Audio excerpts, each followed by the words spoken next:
शिवजी के होइन बारी फुलवारी उपिजले भङ्गिया धतु उपिजले भङ्गिया धतु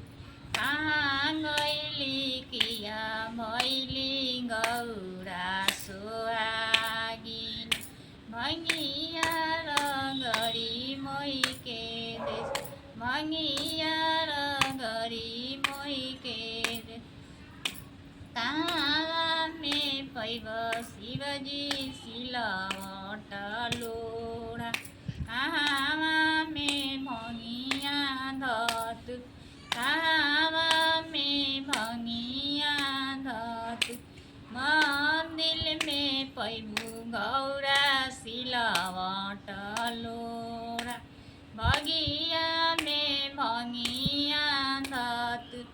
बगिया में भङ्गिया धतु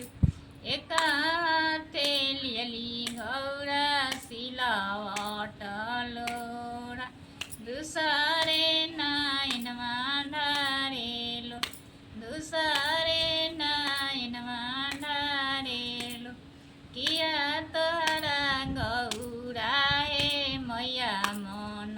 परली किया तोरा नैहर केलो किया तोरा नैहर केलो नहीं मोरा ए शिवजी मैया मन परली नहीं मोरा नैहर केलो नहीं मोरा नैहर केलो जाइदिन से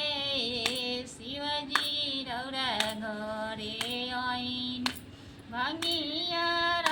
घरै दिनमा जस भङ्गिया र घरै दिनमा जस आतना वचन जब सुनले महादेव खोजे लगले डोलिया कहाँ खोजे लगले डोलिया कहाँ